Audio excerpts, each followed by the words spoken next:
Hey, it's Abby, and today I wanted to show you the filing method we use to fold our clothes and store them neatly in our drawers. This method has been around for years, but it was made famous when Marie Kondo wrote her book, The Life-Changing Magic of Tidying Up, and kind of featured this method. That's when I read about it first and started using it in our home a little over 2 years ago. So I don't follow her instructions to a T, but I definitely use some of her recommendations so that we can keep our drawers neat and tidy. Before we jump in, be sure to subscribe so that you don't miss a video, and head to abbyorganizes.com/bonus to get our exclusive bonus with some of our favorite organizing tips and tricks that are specifically for our newsletter subscribers. So let's get started with t-shirts. The basic method for folding a t-shirt is to lay it on its front so that the back is facing up. Then you'll fold in one side about to the middle and fold the sleeve back. This would be the same for a long sleeve t-shirt as well. You'd obviously just have more sleeve down the side here. So then you do the same thing on the other side. Fold it in, fold this sleeve back, and now you're gonna fold it in half. You'll bring the top part over to meet the bottom. So then with my shirts, I just fold it in half one more time, making sure that the collar is in the inside. So I fold it in half, and this is what you want to have at the end so you can file it nice and neatly in your drawer. So Donnie's t-shirts are a little bigger, so I modify this a little bit with the way that I fold his shirts. So I start the same way. I fold the one side into the middle and pull the sleeve back. Do the same thing on the other side. Fold the sleeve over nice and neatly. And then I do the next step the same as well. Fold the top back to meet the bottom here. But since his shirts were bigger and they were kind of getting floppy in his drawer, I do this next part a little differently. Instead of just folding it in half, I'll fold it in thirds. So I fold the collar in, and then I just fold the other end up over top. And so this is what I end up with, and it files neatly in his drawer. So Donnie's dresser drawers are big and wide, so I added some of these scub boxes from IKEA, I'll link to them in the description, to hold his shirts nice and neatly so they weren't falling over and just becoming a mess in the drawer. My shirts sat a little nicer, so I didn't have to use boxes. I just have a row for my tank tops, a row for my long sleeve shirts, and then a row for my t-shirts in my drawer.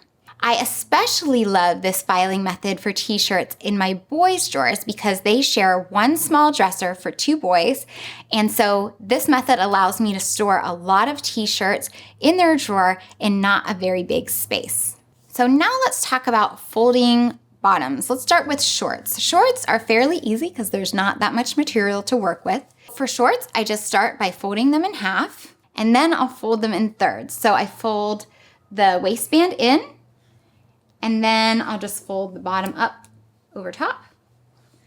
And this is how they file nice and neatly in the drawer. Pants are done pretty similarly. These are my pants. I'll just fold them in half. And then I fold them in half again, bringing the bottom up to the waistband. And then I will fold them into thirds. So I bring the waistband in, and then I bring this part up and fold it over top. Again, we create that filing look so that it can sit side by side in the drawer. So those were my kind of regular sized pants. My little Caleb has tiny pants, and so that method doesn't work perfectly for his. I do his a little differently. So if you have little ones, you might have to tweak it a little bit and do what I do for Caleb's. So I take his little pants, I fold them in half, and instead of then folding them in half again, I take the waistband and I fold it to the middle, and then I take the ankles and I fold them to the middle, and then I fold it in half here. And so I get that same shape, but I get there a little differently just because his pants are too small to do it the same way that I did mine. Again, Donnie's shorts and pants are the largest, so I got these bins from Target that just slide easily in his drawers, and they hold his shorts and pants nice and neatly in rows. In my drawers, I can just put my pants and my shorts in neat rows straight into the drawer without any type of box around them. And then again, for the boys, I can store a lot of pants and shorts in a little drawer because we use this filing method for Connor and Caleb's clothes as well. So the final area I kind of wanted to cover was socks. Socks can be a little tricky because they're small, they're kind of awkward, and I would say this is the place where I deviate away from Marie Kondo's rules the most when it comes to folding. I do a couple different things with socks, so let me show you.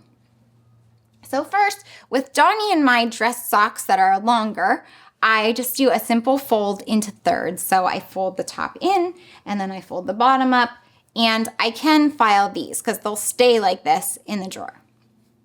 I tried all sorts of different ways of folding my smaller athletic socks, and no matter what I did, they got messy, it didn't work, the folding just didn't really work. So for mine, I just stack them up.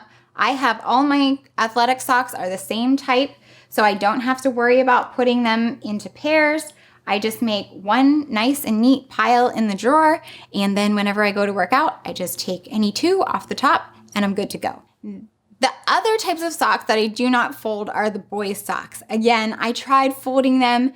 Within about 5 minutes, they would end up in a mess in a pile. The boys couldn't find two socks that match. So I just do kind of the traditional, I put them together and roll them inside each other, and then they sit in neat little rows in the boys' dresser, and they can easily get a pair that matches and put them on themselves.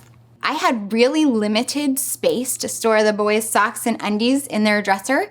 They all had to fit in this one little cabinet door. So I took pantry bins and I stacked them up. I stacked 3 up right inside there.